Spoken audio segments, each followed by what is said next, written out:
Coming up on this week's show, the Nintendo PlayStation is up for auction. A new look at Streets of Rage 4. And we get some amazing inside stories from Psygnosis with this week's special guest, Ian Grieve. Hello and welcome to the Retro Hour podcast, episode number 213, your weekly dose of retro gaming and technology news with me, Dan Wood. And me, Joe Fox. We've got an empty seat over there this week. No, it's a bit cold. I don't like it. Because Ravi's not very well. No, he's not very well and he can't come in today. And I really don't like it. It's really weird. But looking over there at a dark, empty corner. Yeah, his setup's there, but he's just not there. I don't think it's coronavirus. I think he's just got the man flu. I think he's all right. We don't have to panic or anything. But yeah, Ravi will be back with us next week. Now, we are going to be joined by an absolute legend on this week's show. And he's actually took the time out to talk to us on Skype from America, but originally he was from the UK. And this week we're going to be joined by Ian Grieve. Now, Ian, he worked for Psygnosis back in the day.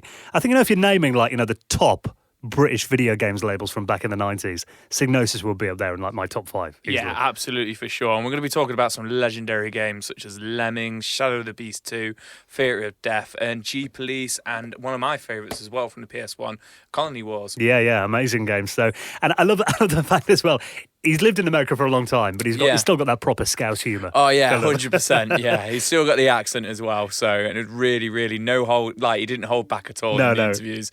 You're going to enjoy this one, finding out some stories about legendary Psygnosis games with Ian Grieve, our guest on the show, in around 15 minutes from now. Now, we've got some good stories to talk about on this week's show as well, including a piece of video games history that you could own if you've got to spare 300 grand. At the moment in your bank account. I have. But of course you have, Joe. Of course I have. Whether my wife will let me. No, I don't really. No, actually, not a very good link there because we haven't actually got any money. Let's just get that out there. But this might be a good time just to mention the Hall of Fame that we do in the podcast every week. Now, we do need your help to keep the podcast going every single week.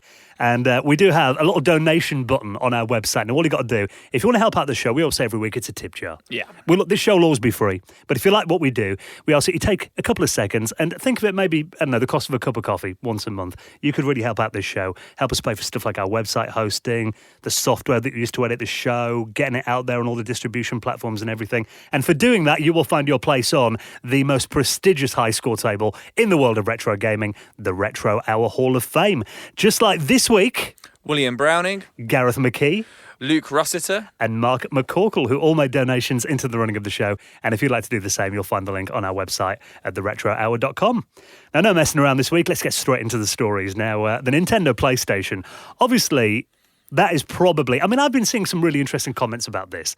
Because we remember when it came out, probably about 5-6 years ago now, that prototype got found. It's been knocking about now for a while, hasn't it? But it's finally up for auction. Yeah. And it's hitting the high numbers. What's it on now, like 350 grand or something? Well, it's actually, weirdly enough, it's on an auction website and it's got about, at the time of recording this, about a week left on there. Yeah. But it seems to have, the price has kind of stagnated a bit over the last couple of days. Yeah, because a friend of mine actually tagged both of us in it. Yeah. The day it went up, and within a minute, it's like 40 grand, 50 grand, 60 grand. And then I kept an eye on it, and then it's just stopped.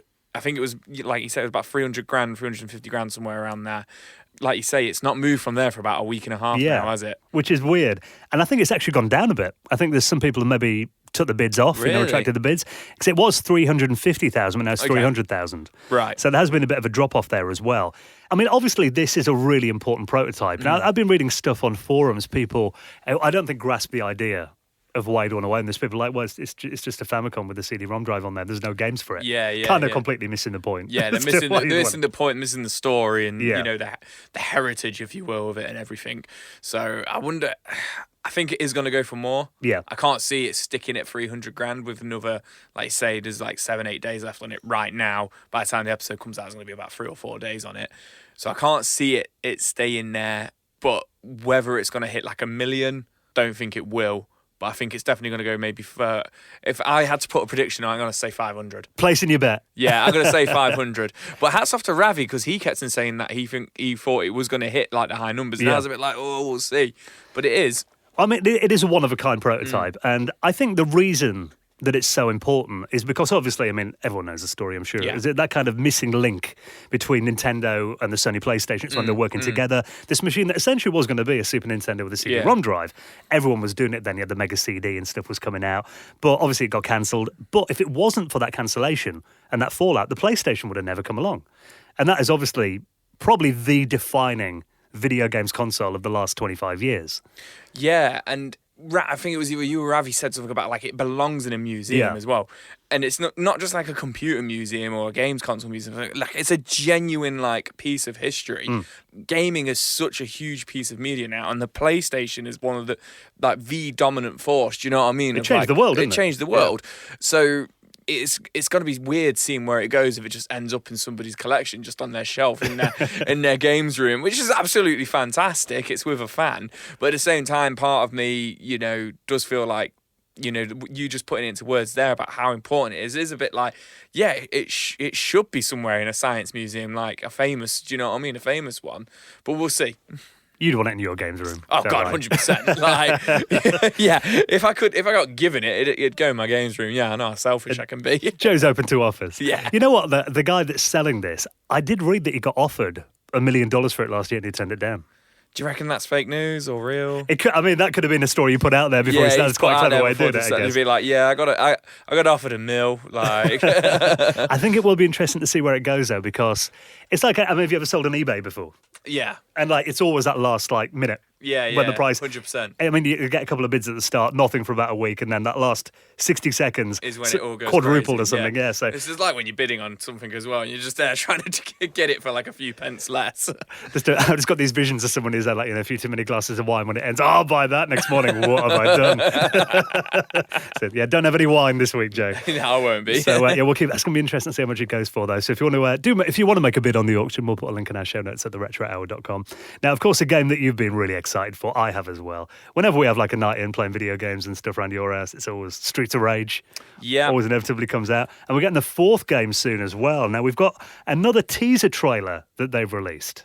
Yeah, so Streets of Rage 4 should be coming this year. I'm not too sure when it is coming out, but they've revealed a new character. It's called Floyd Aria, who is very, very reminiscent of Max from Streets of Rage 2. Yeah. I actually thought at first glance, watching the trailer, it was meant to be Max, and he's got like, he's the big wrestler kind of like physique, and he's got bionicle arms, and I was a little bit like, what have they done to Max? But then you watch it, and it's this new character called Floyd. But as well as announcing that, they've announced that it is, for the first time ever, 4-player local co-op. That's cool. And online as well. First time 4-player Streets of Rage game. And it does look really, really, really awesome. And I'm sure we'll all pick it up day one, and I'm sure at the next kind of, the next Christmas party, we'll all be playing it and stuff as well. But I am excited about it, but I'm a little bit nervous as well because I'm not 100% keen on the artwork.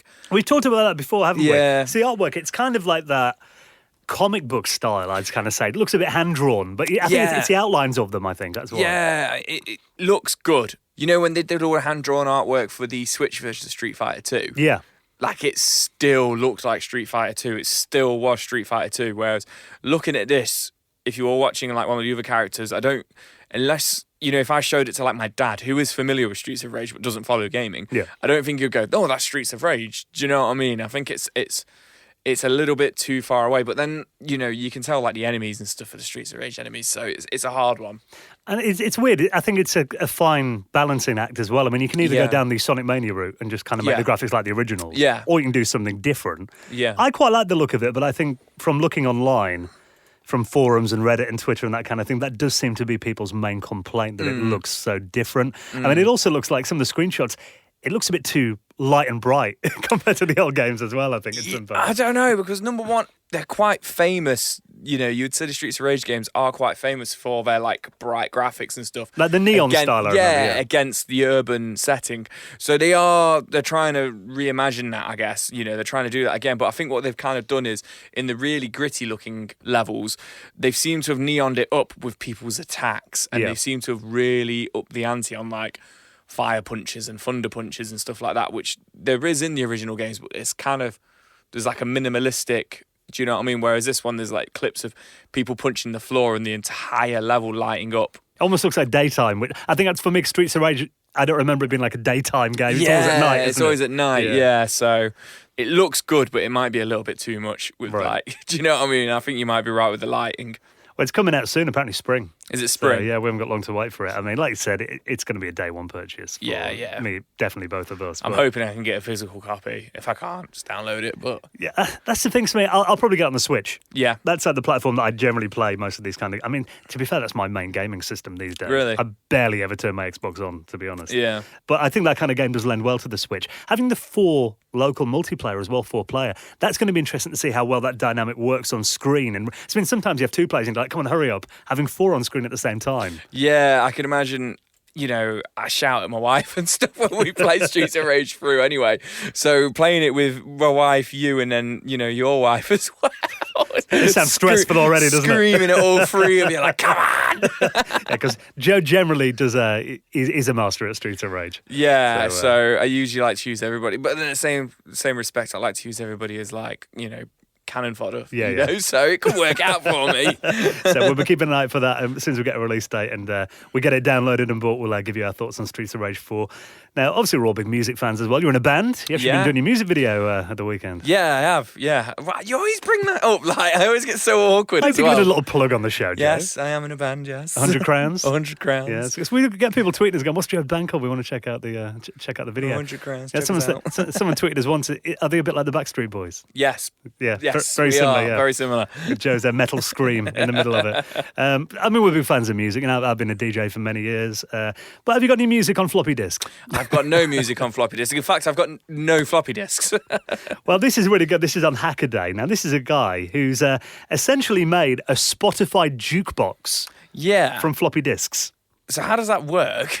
Well, originally I looked at this and I thought, have they done like some really hardcore compression to fit an album on? It's been a floppy disk, holds like what, a high density one's about 1.4 megabytes. Really? And like an MP3 song is generally a megabyte a minute. Yeah. So, I mean, you're going to get like a 1 minute 40 maximum, at low quality. So I was like, how on earth have they done this? Turns out it's not quite as clever as you might think. They haven't actually shrunk the album down. Okay. But he's actually made floppy disks and he's put like the album artwork covers on the stickers. Yeah. So you've got like a Kasabian one here is showing off. There's loads of different ones he's got. And what he essentially does is he's got a USB floppy drive. He puts a disc in. Yeah. And then there's a little bit of code on the disc that sends it to a program and then gets the URL from Spotify and plays the album off there. So you put the floppy disk in. Yep. And it kind of just instantly opens Spotify on your computer and then we'll play that album. Yeah, so imagine there's a program on the computer that's like checking the disk drive for what gets inserted and just reads the URL essentially. Yeah. So, I mean, technically, it's probably not the most incredible achievement in the world. You could... I mean, someone mentions it in the comments here that you could do it with a QR code or something. That's essentially all it is. Yeah. But the act of having, I mean, how impressive is that? Is the fact that it's on a floppy disk. It's like, way. Yeah, when your mates come around, it's going to put my new album in, pop it in your floppy drive. You should bring out your band's album. You know what? We'll do that. Wouldn't that time well with your retro gaming podcast as well? There you go. You can give me a little royalty payment for the idea a bit later. So if you don't check it out, there's a good video of it, actually. I'll shove that in our show notes this week. Fantastic.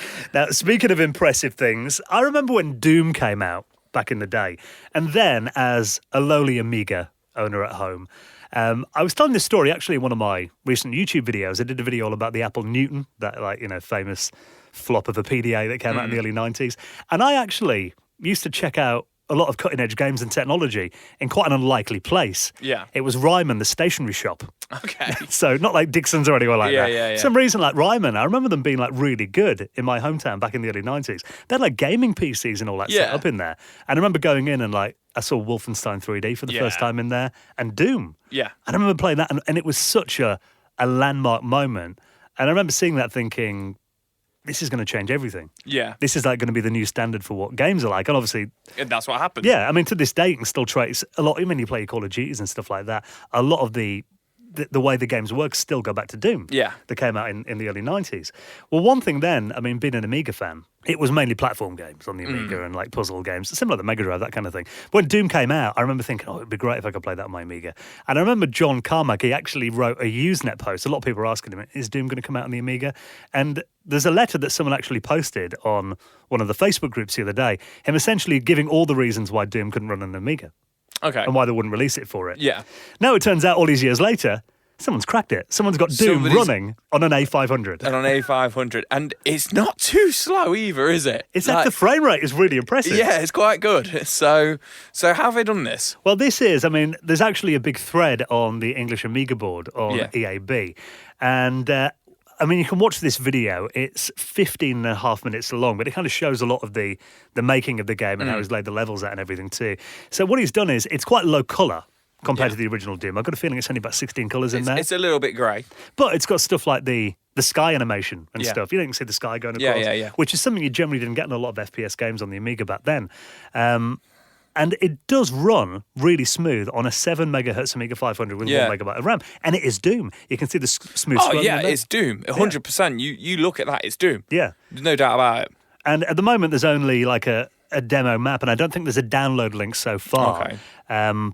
But I'm hoping that he will release this. Because one thing I've always found about, id Software and stuff, they've always been quite open to the modding community and fans doing stuff like this.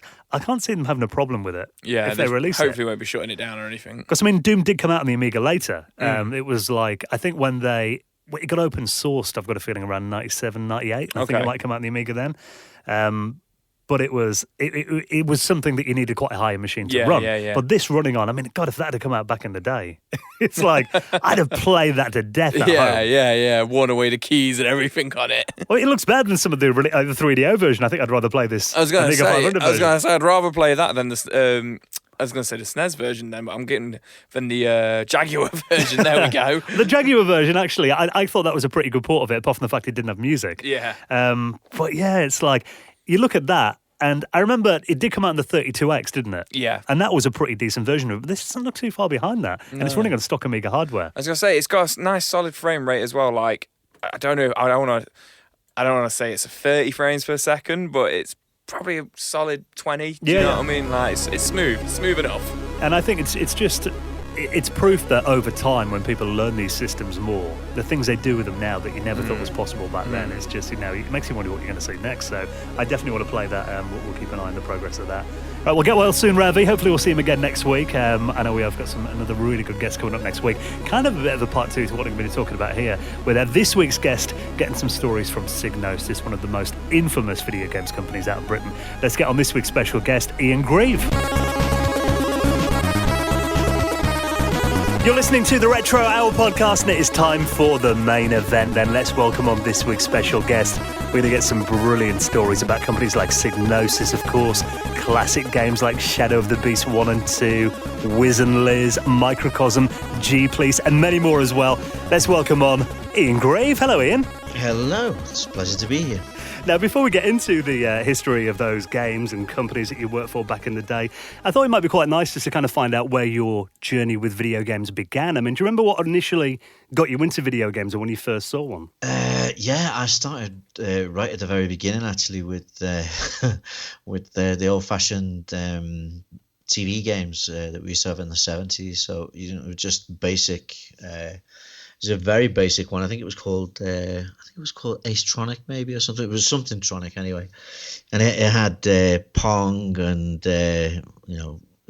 football and basketball. It was just those ones with the little slider panels going up and down. My mom bought me it for Christmas one year, I think. This was at the time of like Grandstand and Binatone, and I don't know if you guys know any of that stuff. Yeah, of course.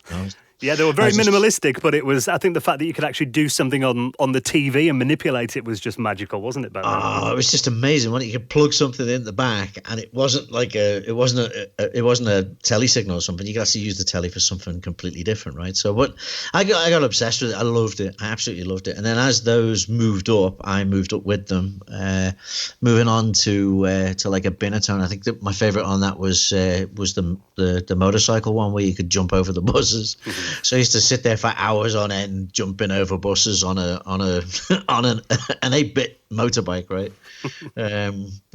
So it was kind of, I loved it, right? It got into my bloodstream, right? And of course, I went to an Atari 2600, right? We all went there, right? We all remember that with the fake wood paneling and the crappy version of Space Invaders that we just played for hours on end. But it really flared up for me when the Spectrum came out. I was in secondary school and I was interested in computers. But the reason why I was interested in computers was I was really curious how they actually made the video games. So, I got really into it. I built an Acorn Atom because you could buy it in kit form. Yeah, of course. And that was the forerunner of the BBC Micro. So I actually burned my fingers soldering boards together to actually make it. And when it worked, it was incredible. And it had a whole whopping like 2K of memory, right? So I'd sit there and type in listings from magazines, and and then they wouldn't work, right? You'd have to debug it for like hours and hours and hours, and then you'd just get fed up with it. So, but I used to go to Bug Bite in Old Hall Street. I went to Liverpool University, right, and used to pop into Bug Bite in Old Hall Street, and they were one of the very first proper video game publishers, you'd say, And when I walked in, I thought it'd be all like fantastic and sci-fi and brilliant, and it was just a bunch of grumpy middle-aged blokes with with early PCs on desks, groaning at each other. And I came in and it was a tape that wouldn't load on my Atom. I think it was a Fruit Machine, actually, believe it or not. And the guy just said, "Oh yeah, there's a bin over there, help yourself." And I was like, "There's loads of tapes in here." And he goes, "Yeah, just take as many as you want. It's not a problem, man." So, wow. So I walked out of there, and they found out I was at Liverpool Uni and I was studying computers and I was programming. They offered me a job there, and I was like, "Are you nuts? Right? You can't make any money out of this. This is insane, right?" So I turned down Bug Bite, which I still can't believe to this day I did, and I became a process control engineer. So I went away from playing video games to actually building chemical plants on computers. And so that's what I did, right? And I worked all over the world. I worked in Canada, I worked in Austria, I worked in Germany, I worked in France. I had a right old laugh, really enjoyed it. It was like Lego for big kids, right? But what did I end up doing? I ended up writing an offline simulation system, which was pretty much a game. So, and the company I worked for, I split off with some engineers. We formed our own company, and we set up in the UK because it was easiest to do it. It was we were working internationally, but the UK was very flexible back in the 80s to late 80s, early 90s, and they were very flexible. So I set up and I moved into South Harrington building. And I had an office in there for the main office, and I had a separate office for development with some guys working in there. And while we were there, Psygnosis moved in. So I became friendly with some of the guys at Psygnosis, and it caught the attention of Jonathan and Ian. And in the meantime, there was a bit of a recession kicked in, and the chemical industry kind of dropped back down and stopped spending so much money on expanding plants. And I had to fold the company. We had to fold the business. So I worked with two German guys, and they were just like, "Hey, you know what? We're going back to Germany. We're done." So Ian and Jonathan, they knew I was in the building. They knew me, of course, and I asked them if they wanted to buy my furniture, and they were like, "Yeah, we'll take the furniture, and we'll also take the office space, and we'd like to take you." Three for the price of one. Yeah, okay. So there you go. That was a very long-winded answer, wasn't it? You actually answered like our next 4 questions. That was incredible. I love it when you do the job for us. It's great. Hey, no problem, boys. You just sit back, relax, and I'll take care of this for you. I love the fact you talked about the Acorn Atom as well, because obviously like today, kids might build their own PCs and stuff, but nothing like getting a soldering iron out and actually doing it from scratch, was there? Yeah, there's a difference between putting a PC together and actually soldering a circuit board. That's absolutely amazing. So where we're at now is you've gone to Psygnosis. So what did those guys get you doing? What kind of games did they get you working on straight away? Were you a bit out of your depth, or did you just kind of like straight away, feet under the desk, knew what you were doing? No, well, okay, number one, I've never been out of my depth. And I'm a firm believer in fake it till you make it. So even if you can't do it, say you can and then figure it out, right? But Jonathan and Ian were...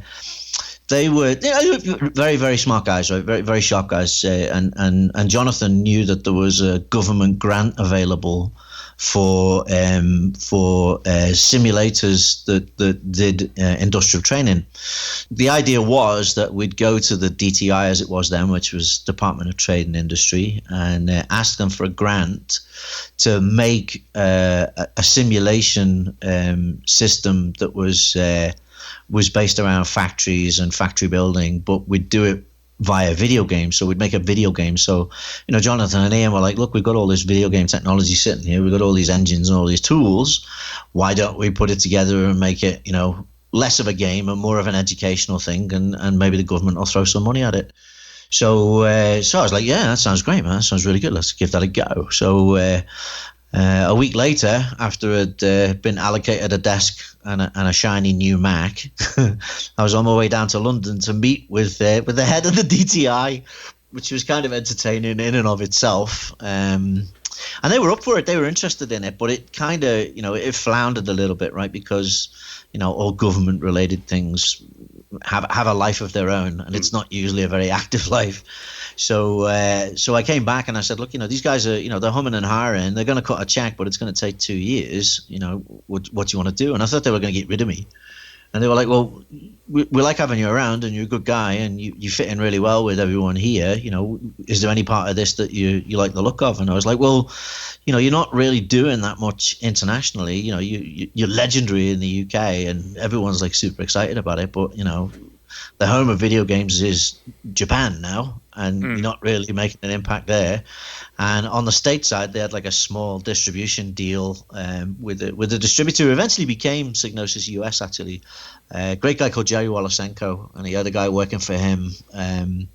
He had a couple of guys working for him, I see, and Keith was their sales guy. Keith Adams, what a fantastic guy he was. Still one of the best salesmen I've ever met, right? But anyway, I digress. So I said, look, what about if we license into those territories? And they were like, yeah, licensing's good. We know a licensing agent, blah, blah, blah. And that agent was Jan Putnam. And so I got to work with Jan Putnam, and she's brilliant, right? Brilliant with doing deals with Konami and Fujitsu, and I mean, like a host of these companies that were working really well on a more on a culty type level in Japan, right? They were like super niche, like things like the FM Towns, right, from Fujitsu.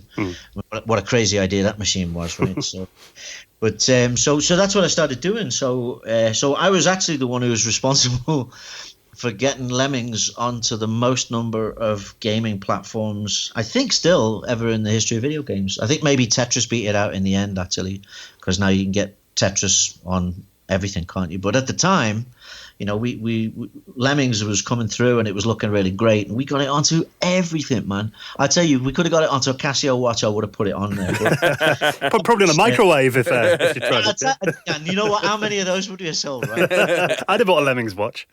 Oh, wouldn't it have been great? You'd never be bored on the train or in a traffic jam ever again, right? But yeah, and you know what? The pixels were so small you could probably have done it. Yeah. And then Team 17 would have ripped us off and done Worms Watch. But anyway, we digress.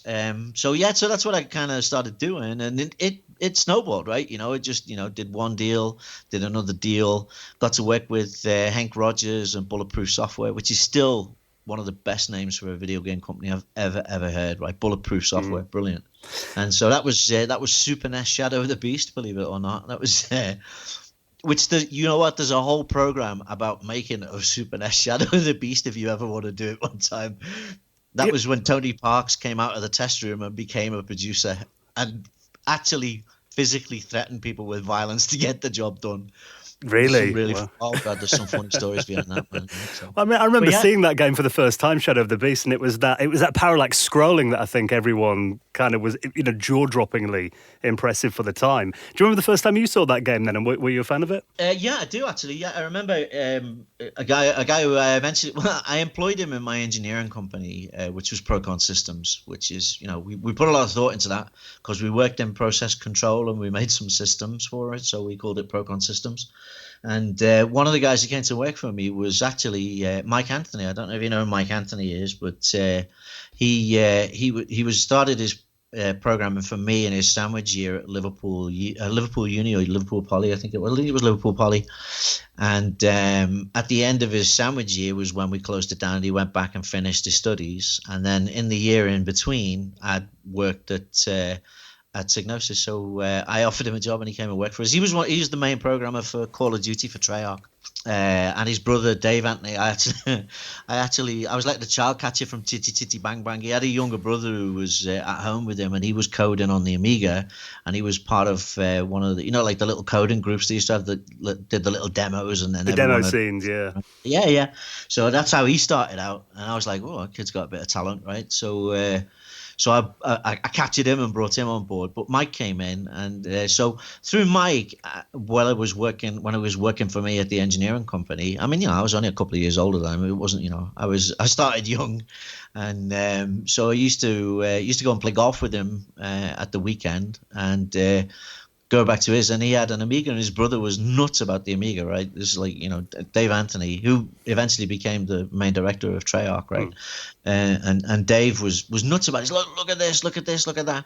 And they had like, he was mad at breaking protection and copying discs, right? So they had like hundreds of discs, which I've probably just dropped him in it now, but never mind. So he was playing Shadow of the Beast, and like you say, right, that parallax scrolling, you're just like, oh man, that looks so good. And Dave's sitting there going, oh yeah, well it's got multiple sprite planes built in, so it's just like really easy. Look at this. And then he showed me a demo of his, and I was like, oh my god, that looks fantastic. And he's like, oh, it's just that easy. Look, you just put these planes on here, and it's already built in. It's that easy. I was like, oh, okay, all right. So yeah. So and when I saw it, I was like, oh man, I got to get an Amiga. So I got an Amiga, and then the amount of effort I put into the engineering went down dramatically, and the amount of time I stayed up till 3 o'clock in the morning drinking brandy, playing games on the Amiga, went up proportionally. So yeah, that's it. That was my introduction. There was Obitus and Blood Money, and there was loads, wasn't there? Right? Nitro, they just kept on making great games, right? Just fantastic games. With Shadow of the Beast 2, correct me if I'm wrong, you ended up being the project lead on that. Did that come with like a certain weight and pressure for it to, be as good as the original? It was already in process when I got involved. I got involved in kind of more on the biz dev side of it, right? Okay. So business development. I mean, obviously, everyone's oh god, biz dev, right? Biz dev, Jesus, biz dev. Well, a lot of people forget that if biz dev didn't do its work, you wouldn't get your wages, and none of the products would get made, right? So, but. I qualified as a programmer. I am a programmer at heart, right? I knew my way around D-Paint really well, as you'll see from my fantastic graphics on Theatre of Death. And actually, that's true. The head spinning off and all the blood spurting out and stuff when the soldier gets shot. I actually did all that in D-Paint. Oh wow! And so I know, right? But it was fun. It was fun, right? There was a computer sitting at my desk, and I could either work on D-Paint or write a 7-page contract to send out via fax, right? What do you think I'm going to do, right? So I pretended to do some business development, but that's the side I got more involved with, and then it became more management of the project from the point of view of like making the deadlines and sending out the demos and sending out the stuff and everything. So that's how I got involved. I used to, back in the day, I used to be a smoker, and I used to have the odd cigarette with Jim Bowers. Do you remember, guys? Remember Jim Bowers? So Jim used to sit closest to the toilet. So you'd go and make a coffee in the little kitchen, go and have a pee, and then I'd come out and Jim's smokes would be sitting on his desk, and I'd like sit down and I'd have a smoke. And I actually watch him. I got to watch him. I got the privilege of watching him handcraft the animation. Where the big flying creature comes in and rips the roof off and snatches the baby and stuff. Do you remember that? Yeah, I do, yeah. So I got to sit there and be smoking a silk cut, watching him actually handcraft those graphics, right? And you kind of. It's quite humbling, really, when you realize how talented those guys were, right? Garv and Jeff and like all the guys who were there, Mike, all the guys who were the artists there. They were so incredibly talented. And everyone was having a laugh and messing around and, knocking about. You had Nick Burkham in there, didn't you? Mike Ellis and the whole crew was just fantastic. But every one of those people were super, super talented, right? I mean, the Mega CD version as well of Shadow of the Beast 2, that was really impressive. When CD-ROM technology was coming out, I remember that had impressive speech audio samples. You had full motion video on there as well. I mean, was that a lot of work to do back then? I imagine there must have been quite a lot of effort to make a CD-ROM game. No, surprisingly enough, no. You would think that it would suddenly you've got a team of 40 people, right? But it was the same number of people, but just the quantity of frames that could be stored went up exponentially. So that meant that everything that went into it could be of such much higher quality. I mean, when the guys were making this stuff, it was super, super high quality, and then it was kind of filtered down so it would fit in the memory space. So suddenly those restrictions were taken away, but the talent level of the people who were working on it was so good that you could go back and look at the list in there, right? And most of those people were ancillary workers, right? I would say the core team was probably 7 or 8 people, really. And it was that good, right? The stuff they were making was that good, right? And all the animation that they couldn't fit on, the 27 discs that it came on in the Amiga version, all that stuff went in. So the artists were really happy, right? Everybody who did something, everybody who made something, it actually went in. And that was really cool. They got a lot out of it. They got a lot of I think they got a lot of pleasure out of it as well. And they started to realize it. But the actual technology behind it, and let's praise his name, for he is the lord of all video games, John Gibson. Yep. So Gibbo was the one who was working with Gibbo and Kenny Everett were kind of like the mad scientists in the back room, and they'd got to play around with the FM Towns. So the PlanetSide demo that they did on the FM Towns, and basically Fujitsu were paying Psygnosis to do high end streaming videos from a CD-ROM, and that was, it went in vertically on the front of the machine. I don't know if you guys ever had the pleasure of seeing it. What a beautiful machine that FM Towns was. I remember seeing that demo on the CD-TV as well, didn't they? The PlanetSide one. That's right. Yes, it was on the CD-TV. I think it went on the Sega CD as well. Actually, I think it was on there. It made its way to a lot. Eventually it became Scavenger 4.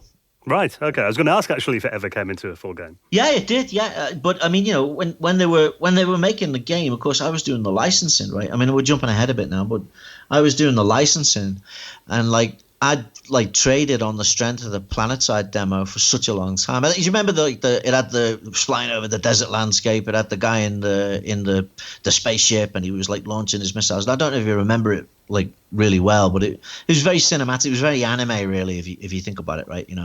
Everyone at the time was heavily influenced by Akira, right? The guys all loved Akira, right? Oh my God, Akira. So of course they wanted to get that look and feel in there. But when they that PlanetSide demo, if you went to Akihabara, I swear to God, every other store had that running in the window, right? It was incredible. And I was just when I was look, man, when you're making Scavenger 4, why are you calling it Scavenger 4? And the marketing department we need to call it something snappy. And so I was just call it PlanetSide. If you call it PlanetSide, it'll sell 1 million units in Japan on the first day.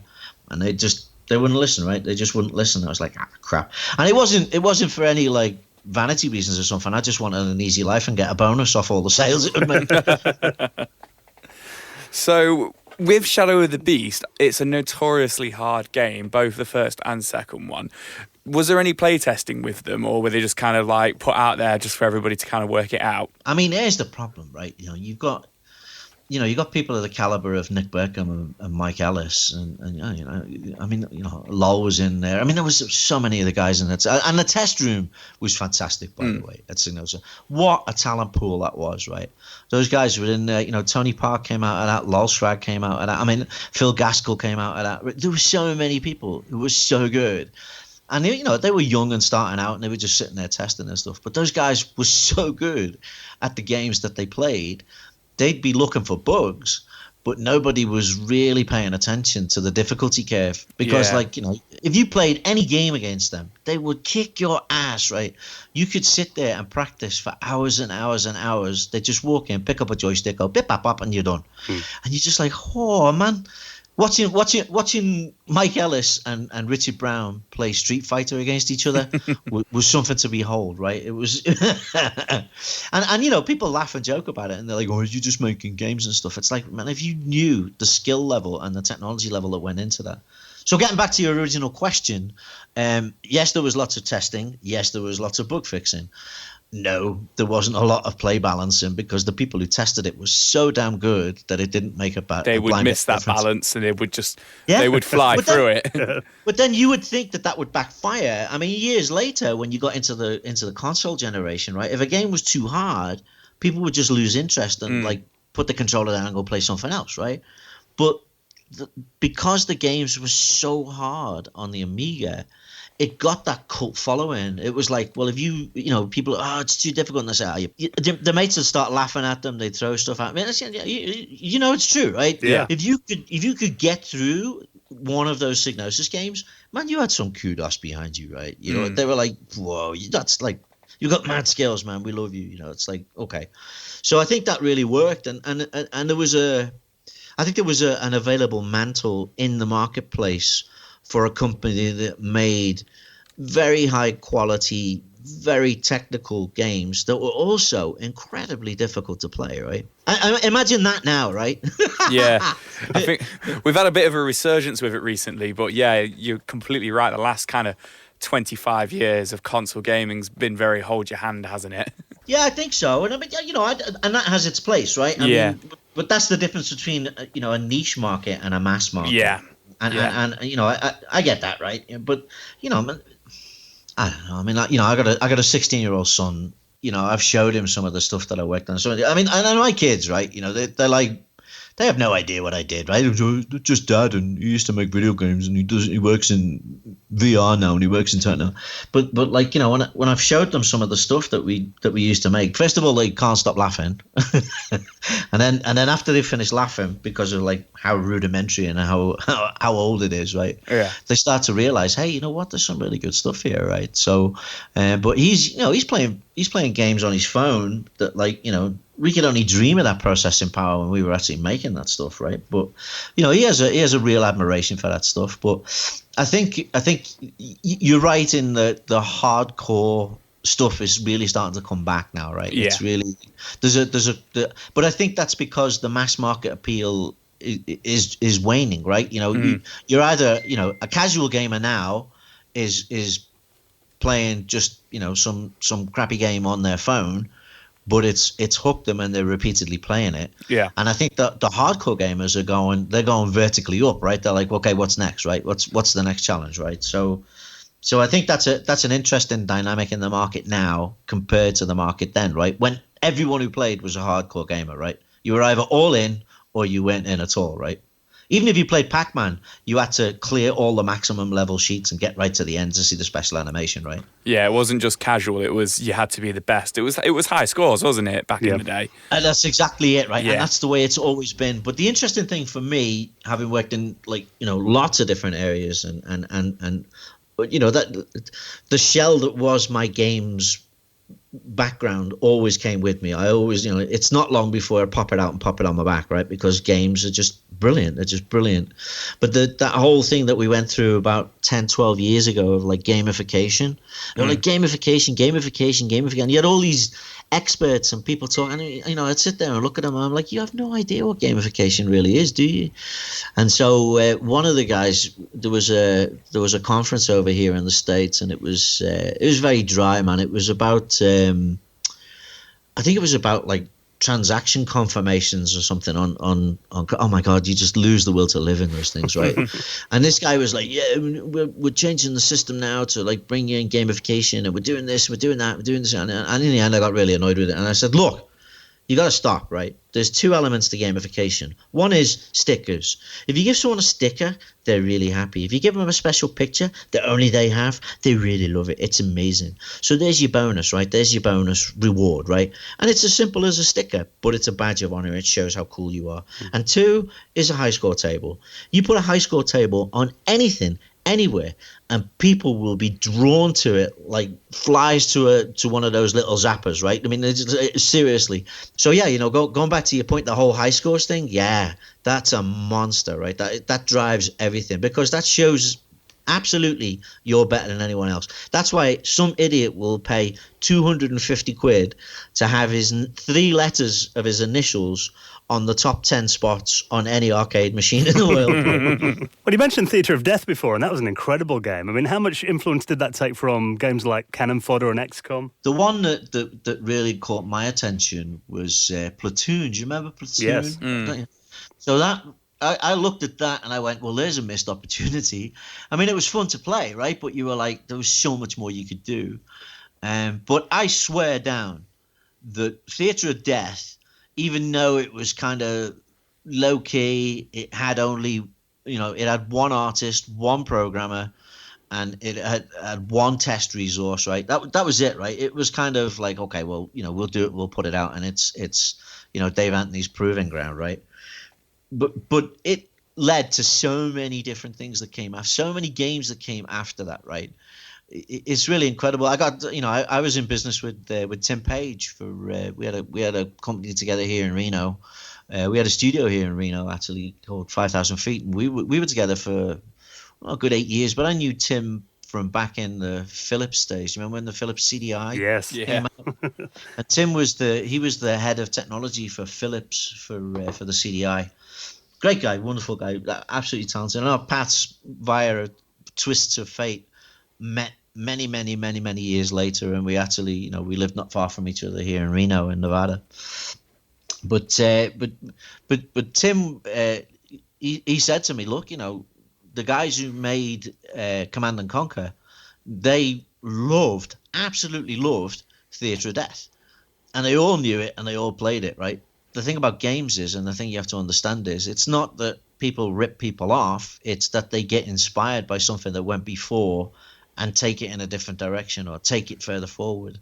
And I always remember about the industry, nobody ever was precious about something. If you made it and put it out and it inspired someone to make something else, you were just really happy, right? Yeah. I'm like Gibbo now, right? Gibbo, bless him, he's like living out in Thailand, and he's like, he's people there probably don't even know who he is, right? But John Gibson, he must be like the grandfather of so many games that are actually played by everyone now today, right? And I think that the people don't know that history is quite criminal, but they really should, right? Because when you start thinking about Mola Mola and Stonkers and Frankie Goes to Hollywood and all these games, right? You can draw a direct line back from so many top-line video games now, directly back to those things, which were actually original and unique. Well, we're interviewing John tomorrow morning, so I'm sure you've got some Are you stories. serious? Yeah, we are actually, from Thailand. You know what? You should have interviewed me and Gibbo together, right? Oh, that'd have been on that. Yeah. Tell Gibbo that I still love him dearly, right? Wonderful. I mean, get back to Theatre of Death. Mike Clark actually did the our intro music for this podcast, actually. Great guy, Mike. And there's a photo of him aged about 19 in the titles of that game. Are there any other kind of Easter eggs hidden in there that you can remember? Yeah, there was quite a few of us digitized in there, wasn't there? We are actually in there. You'll find us. There was the London bus on the moon.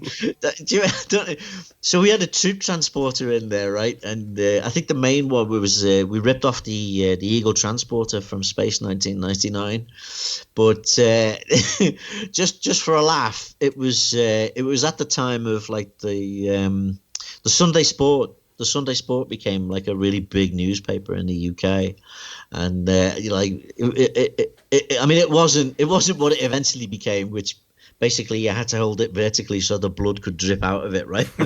but it did have a few saucy photos and some crazy stories in there, and one of them was wreckage of a London bus found on the moon. And so that story came up, and I said to Dave, hey, what about if we transport the troops around the moon on the bus? And he's like, yeah, brilliant, it's in. So I've got to tell you guys that the amount of effort and work and ingenuity that went into that game was absolutely stunning, right? It really was, yeah. Even down to resource management, right? Dave still talks about that now, right? That had a big influence on him going forward, putting resource management into a game to change the dynamic of a game, right? Another game you worked on was Wiz and Liz, which is another great title. Once again, notoriously hard, notoriously fast. Did people request for a slower version of that? Yeah, and they mostly had American accents. But But the whole thing with that, I mean, you know, that's the illustrious and wonderful Martin Chudley, right? What a talented guy Martin was. But you know, he started off with Killing Game Show, and you know, that was kind of like, it was like, all right, that's unique, that's interesting, there's some good stuff going on there. But the Wiz and Liz thing was kind of, it was the Psygnosis thing to kind of break into that console sector. It was specifically designed from the ground up to be a Genesis or a SNES title, right? You know, that's exactly what it was designed to be. But also to add a little bit of spin on it and make it, you know, it was all fluffy and cutesy and everything, right? But that had, you know, that had a core of steel running through it, that game, right? That was a hard game to play.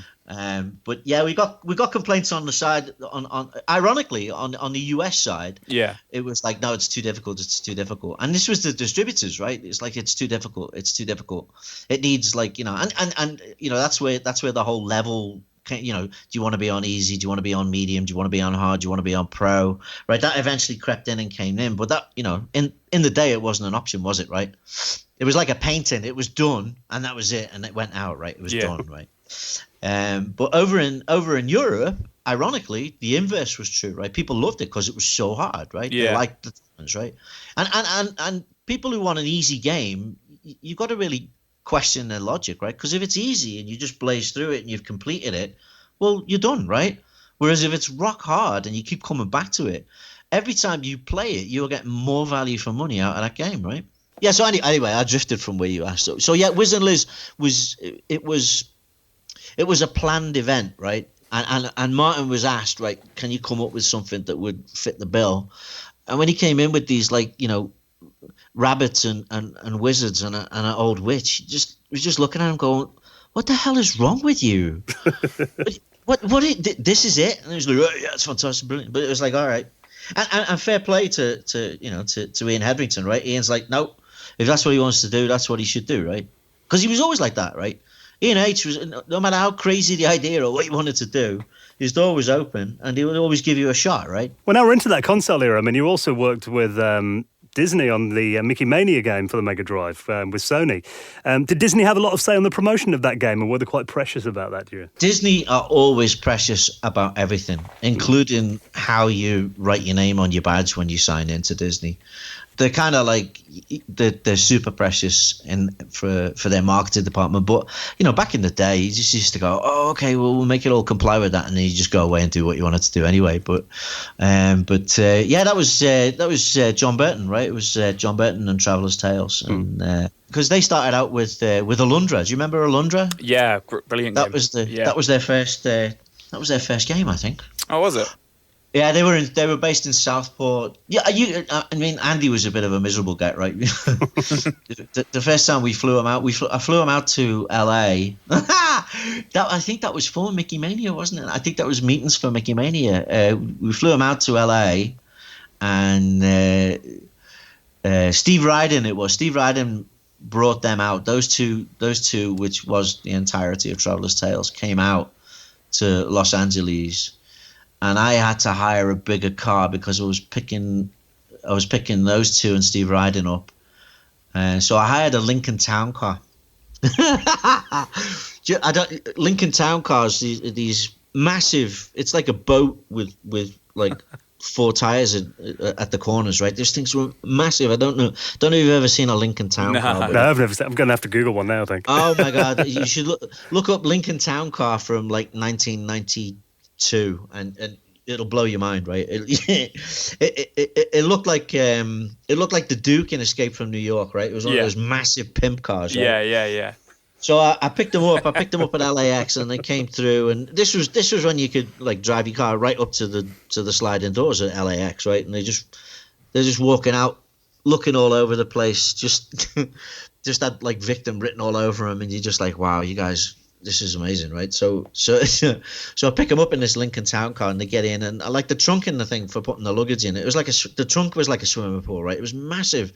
So we put all the luggage in, they get in, and we're driving, and it was actually raining. It was one of the few days when it rained in LA, and we were staying at the Century Plaza Hotel, and I turned off. It would have been Santa Monica Boulevard onto Century Plaza Avenue, and sent the thing into a 360, right? Just was turning the corner, put my foot down a little too hard. I was showing off because I was like, yeah, man, I'm all LA now, baby, right? And sent the thing into a 360, scared the shit out of John and Andy, right? Just terrified them, right? Steve Ryden was looking at me. Steve's like, it was really entertaining. It was really funny. But one of the things we did was we went to a meeting and Andy didn't have to go. So we went and got a haircut and it cost him $70. Wow. Oh, man. Back in '92, right? Yeah, life in LA. Seriously, Andy nearly died, man. And John Burton just couldn't stop laughing, right? John was laughing his ass off at him. And really, it wasn't worth $70. I've got to be honest. There was zero improvement, right? But yeah, so yeah, Mickey Mania was done with that kind of. That was kind of like that bridging between licensed characters, movie studios, and IP. You know, video games being brought in as like, you know, an important partner. You know, they could see it as like 10 or 15% of the revenue. Now it can, like, you know, a good video game will outgross a movie, right? Yeah. But back in the day, it was like, it was kind of seen as like the young upstart, like you were brought in and kind of hidden behind the curtain and then revealed like, and here we have the future. These guys know what they're doing. And then you'd push a few sprites around and people would buy them and it'd be good. But yeah, I think there was a Sega CD version of that as well, wasn't there? There was, yeah. Yeah, Mickey Mania is another one that came out on everything. That's right. Yeah, we did. Yeah. Well, I remember that got us that was part of the whole thing of working with ImageSoft. It was ImageSoft then. Before that, it was CBS Games, and I think their only employee was Alan Becker actually. And then Rich Robinson joined, and they had like a few members in there.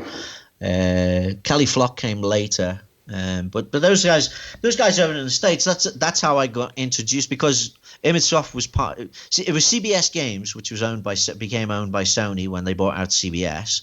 Then they changed it to Sony ImageSoft and Sony Electronic Publishing Company. So there was SEPC, which was like the more PC, CD-ROM magazine, PC game kind of thing, and then ImageSoft was like purely consoles. It was the SNES and the Genesis, and it was that was where the main thrust was.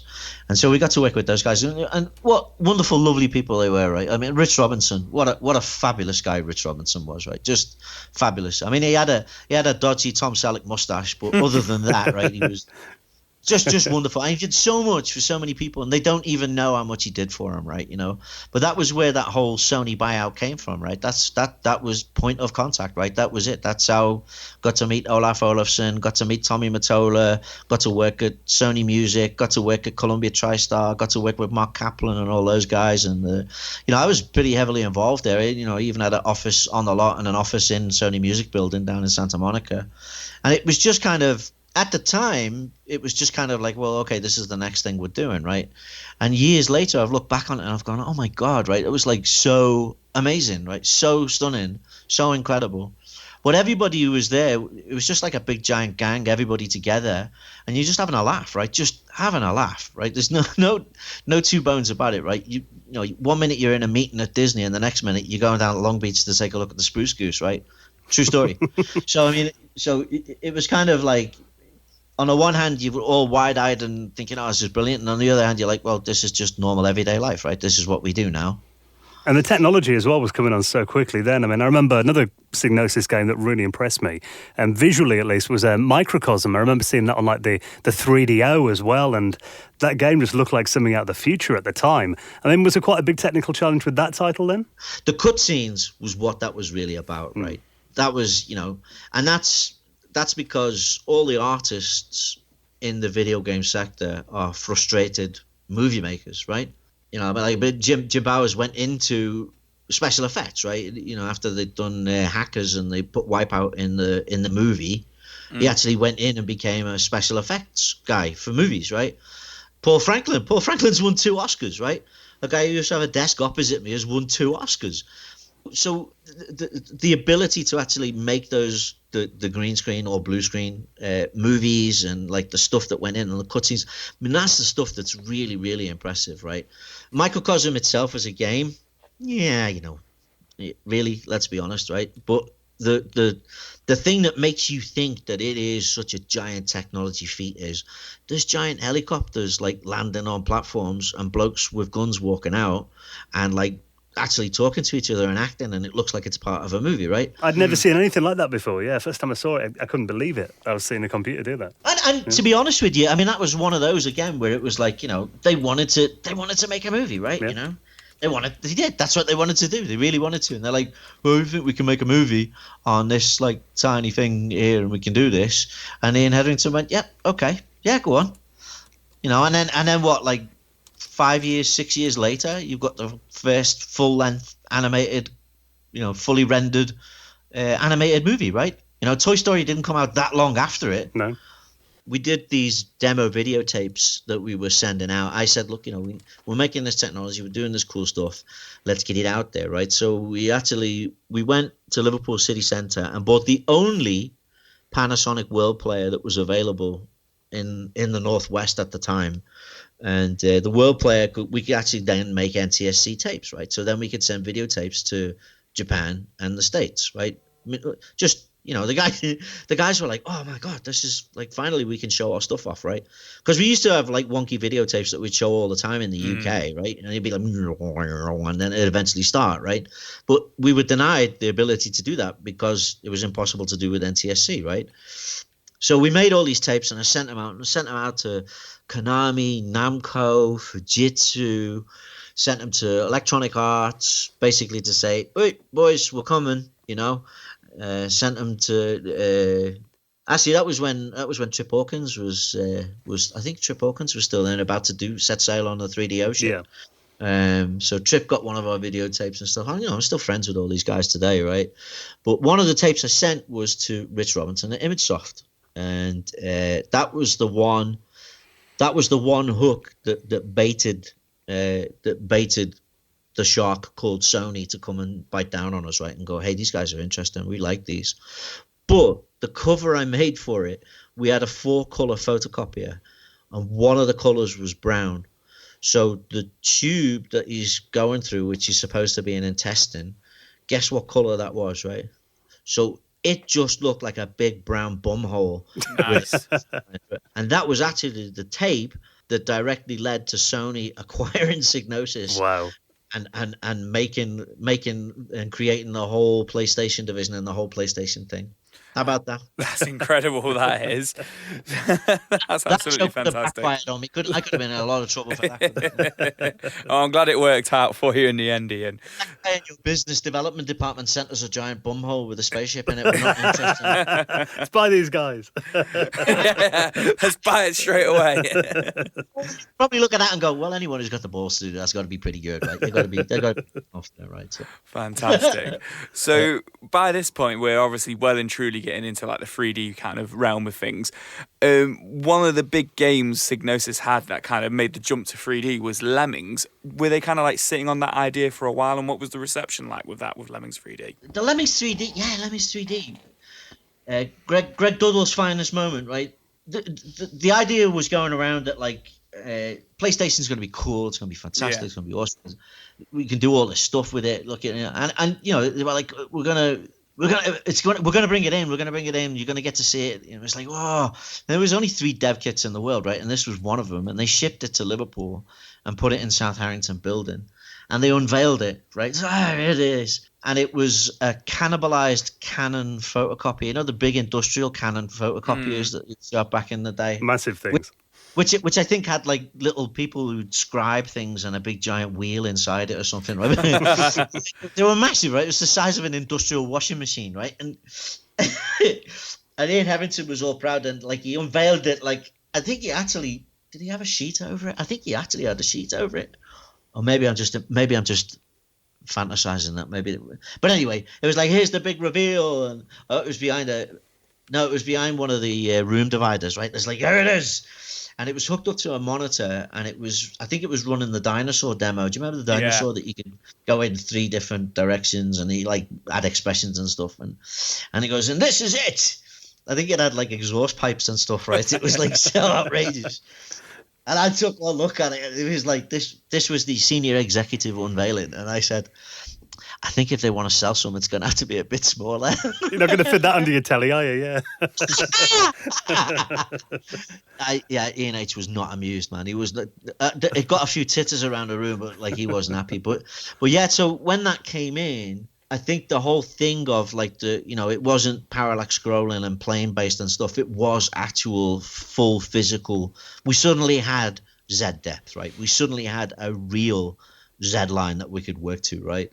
So X and Y, we had that down and it was brilliant, but now you had proper Z, right? Like everyone was going crazy. So there was ideas banded around of like what we could make, what could be in 3D, what could be, quote 3D, right? And of course, Lemmings was our cash cow, right? Lemmings was the game that built the company in a lot of ways, right? So it was like, well, we got to do Lemmings, right? And it was like, well, if you just do a standard 2D Lemmings, how interesting is that? As it turns out, really bloody interesting because it's still addictive and a great game to play. But it was like, no, let's make it 3D. Let's turn it into 3D. So, and that's kind of where it went. The thing about the game was it was mechanically awkward at first because you had to get your head into a 3D space, which, if you've been playing games the way we'd been playing games for so long, it was kind of hard to do, that you can move the camera and the landscape and you. So there's three different axes there and as an exercise in technical ability of the machine, it was brilliant. It was absolutely brilliant. I remember seeing it and being like, how the hell do you play this? But then when I got my head around it, I was like, okay, yeah, clever. Yeah, but then don't forget, right? You've got the option of a bunch of different games that are just like it's so immediate, right? And you just like they're just so cool, right? They're just brilliant. You've got them going right there, and you're like, okay, you can go. Or you got a more cerebral challenge like that. And I think it probably came too early for the market. I think, really, to be honest with you, I think that should have been a second gen or even third gen title, really, that was kind of would find a home with people who really got to grips and were looking for something different, right? I'm sure a lot of people went back and picked that thing up real cheap, right, and played it later on and went, oh, it's a brilliant game, that, right? And it really is the ultimate execution of Lemmings, if you think about it. Well, there's a whole slew of other like impressive 3D games, and obviously Wipeout that we mentioned before, and G-Police as well. I remember that one using 3D hardware acceleration, running like on PCs, really impressive back then. I mean, did you realise? Did that game feel like it was a bit of a 3D breakthrough? G-Police? Yeah, G-Police was like the coming out party for Stroud, right? Or the Bristol office, as it was known, right? And they were like, again, a really talented bunch of guys down there, right? That was, I'm not sure who they worked for. I can't remember now. Did they work for Mirrorsoft or did they work? They worked for someone, didn't they? It was a core group that came from another publisher, and it became like the Stroud office. And G-Police, when they were kind of like showing it off, it was like, wow, this is really something, right? Because it didn't look like it was slapped together and a 3D element added. It really looked and felt like it was built around the 3D environment, right? And I think that's what gave it a lot of cachet and it, like stylistically, it just looked fantastic, right? For me on the licensing side, I was loving that because like it was such eye candy, and I could sell so much other stuff off the back of it. In fact, that was one of the titles that went into the SoftBank deal. I think we did a deal with SoftBank, who've since gone on to become like huge megacorp, right? Yeah. You guys know SoftBank. Yeah, right? yeah, massive, aren't they?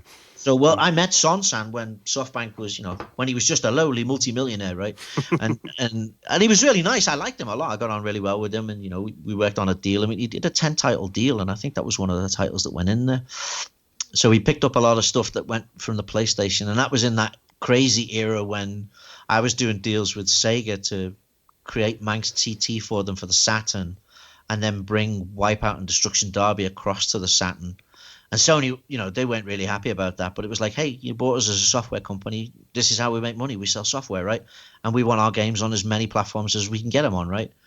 If we could get it on the N64 and we could get it on the Saturn, we were doing it, right? So it was that was a really interesting dynamic. I don't know if you guys know, but in the Wavertree building, underneath the stairs behind reception, we had a full-size Manx TT. Andy Mee shipped it into us. Oh God, wow! Because I don't know. It was one of the older guys over in Japan, and Andy Mee was working on the stuff over here, and Andy Mee was just nuts, right? He was crazy, and we did a deal with them, and I said, yeah, we'll get Manx TT converted for you, and we'll do it, and then we'll convert these others as a, so it was a multi-title deal. And he's like, well, if you're doing Manx TT, would you like a Manx TT? And I was like, hell yeah, why wouldn't we like a Manx TT machine?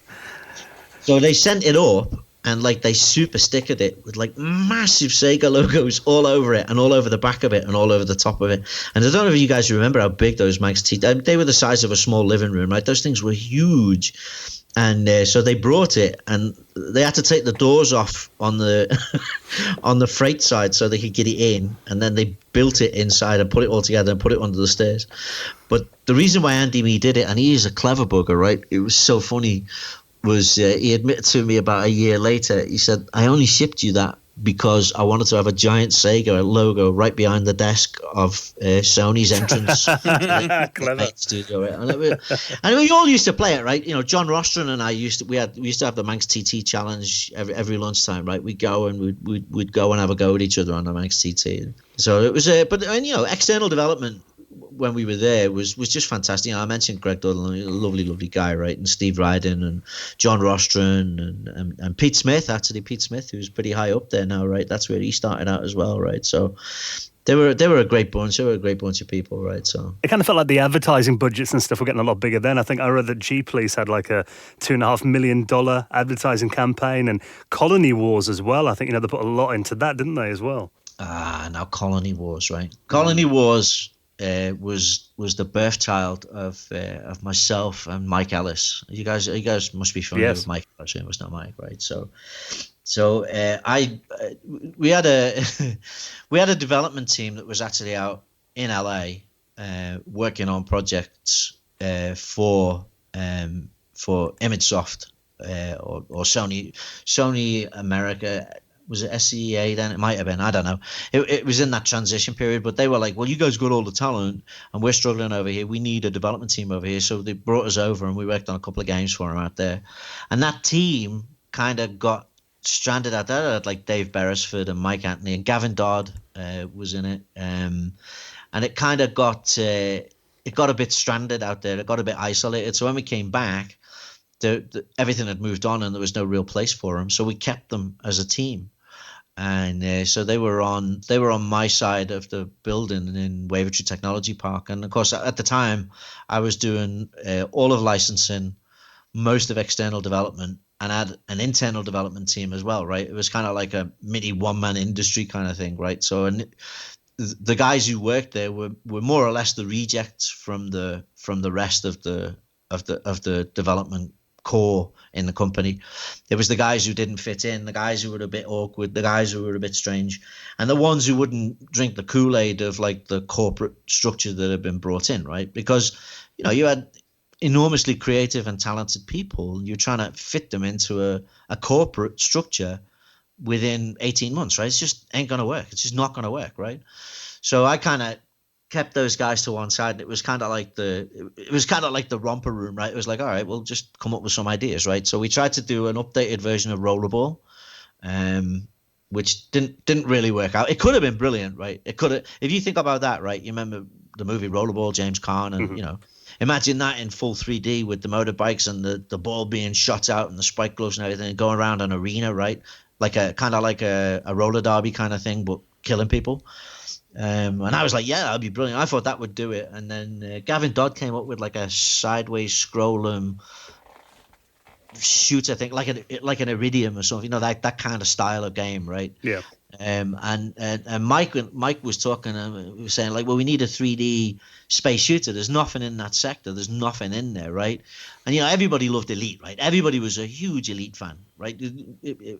Elite was one of those landmark games, wasn't it? Either you played it or you were rubbish, right? And so no one had ever forgotten Elite. But if you remember, most of Elite was like a bunch of pixels on the screen and a small wireframe in front of you. Oh my God, right? You just like set off for another planetary system and then just leave it, go make a cup of coffee, have a poo, couple of cigarettes, come back, and you might be landing if you were lucky, right? So I kind of, at the time when we were in the States, one of the programs that everyone wanted to watch, all the boys wanted to watch, of course, was Star Trek Voyager. Voyager had just started. And in the opening sequence of Voyager, it's actually quite beautiful. You go back and look, after we finish talking, go back and look it up on YouTube. But the opening sequence of Voyager has the spaceship like going through the rings of Saturn and going around the outside of the planet. It was beautiful, like spatial 3D thing. And I said to Mike, look, I want it to look like this, right? And I showed him, and he's like, oh, I get it, right? So that was where that whole Colony Wars thing was kind of like, it was built to show off objects in 3D space that you could actually fly to and fly around, right? And then you could have battles around them and you could shoot, but you knew which way up you were and you knew where you were going, right? That was the really cool part of it, right? So it was brilliant. It worked out really, really great. And there was another game that we wanted to make that never got made that was called Zero G, and it was to use the Colony Wars engine, but create this like a battlefield where you were going after other people and they were coming after you, but it was in space in this giant restricted cage, and you were flying a vehicle and you had different weapons at your disposal. It would have been so good. It would have been so good, but it never got made because, like, you know, the whole thing collapsed in on itself and it kind of fell apart. But yeah, the Colony Wars, you could do a whole show on that on its own, really. Well, Ian, this has been absolutely incredible. Thank you so much for spending your evening with us. Some many great stories there. So I'm sure, as well as me and Dan, and many of our listeners would like to know what you up to these days. Obviously, I'd moved over here to the States and we set up 5,000 feet and we did really well with that. We did Stacked with Daniel Negreanu, which was the first poker game that really went out there, and we ended up, believe it or not, making slot machines for the casino floor for Bally's. We got like about 20 slots out there. So whenever you go to Vegas or you come to Reno, you might be playing one of my slot games that we made. Oh, cool. Because they're just video games now. Think about it, right? Yeah. There's no mechanical reels anymore. But but what had happened was I got married to I married the beautiful and wonderful Cassandra, who I adore. And she used to work in the Boston office for Psygnosis. So not only did I get a great career out of Psygnosis, I got a lot more than I bargained for.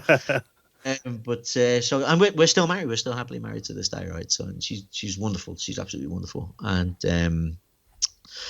so we had 2 kids over in the UK. When we got here, I was working just 24/7 trying to get this thing rocking and getting it going. And she said to me, hey, you know what, you've got to make a choice here. You've already missed the first 3 years of Maxine's life, and you're starting to do the same thing with Miles, right? It was 6 months at the time. And so it was kind of a crossroads decision, really, to be honest with you. And I decided that I didn't want to miss the time of my children growing up. And so I kind of made a conscious decision to reel back on traveling all over the world and doing deals at 3 o'clock in the morning in Tokyo and being a dad, right? And spending some of the money I'd made to actually have a family and create some memories and be a part of it. And I found out that, guess what? I was really good at being a dad and I really enjoyed it. So I kind of became a lot more family orientated. And that's the reason kind of why I've been here for this length of time. And we had 2 more children. I have the wonderful Amelia, who is now 13, and I have the incredible and force of nature that is Maisie, who is 9. And they're amazing. I love them. So I dedicated a lot of my time to that. So I became very much more family oriented, and that took a lot of other time away from me. But I said once Maisie was like at a junior school and she was off and going, that I'd go back. So I did, and I'd always helped a lot of people, and I did a lot of deals on the side and helped projects get done and helped companies get off the ground, and worked on a bunch of interesting stuff, right? I mean, you know, too many things to detail here, but ended up working with a guy on an optical recognition system that I got along really well with, and we've got a technology company called Bazoop now, and it works in game support networks, so bringing together all of the huge amount of data that's out there on individual games into one place, so people can like go and find the YouTube video or the Vimeo, or they can find the where it is on Twitch, or they can look at the playthrough, or they can get the instruction manuals. Or, you know, like, you know, how many times you sat there and like troll through the internet to try and research information about like games that you're really interested in? So yeah, so I think I made the right choice. You know, I mean, I pulled back, raised a family. I have children that all speak to me, including a 19-year-old daughter, and she's still friendly with me, which is quite amazing, even though it's like living with something from The Exorcist from time to time. And I've got a wife that I'm still happily married to after being together for 25 years, and I'd say that it kind of worked out right, you know. Well, I think over the years I was good to games, but I'll tell you what, man, games have been so good to me, right? And when you talk to John tomorrow, tell him that Ian still loves him dearly and see what he says, right? I absolutely will do, Ian. Listen, it's been a pleasure talking to you, and I'm glad that life's going great for you out there as well. Thank you for the little trip down memory lane and reminiscing about some of our all-time favourite games with us this week. No, absolute pleasure, guys. Honestly, it really has been my pleasure, right? I love talking about this stuff. But you know, if you guys ever want to do another one and you want to get some of the real low-down, dirty stories on what really happened, you should get in touch again, and we should do another session. I think we have to. Yeah, that sounds amazing. It was like a Roman Bacchanalian orgy. There's a teaser. You have no idea what went on. Thank you so much, Ian, mate. Really enjoyed that. All right, boys. Enjoying the show? Why not check out some other great retro gaming podcasts like Retro Asylum, RGDS, Maximum Power Up, Arcade Attack, Arcade Perfect, and the 10 Pence Arcade.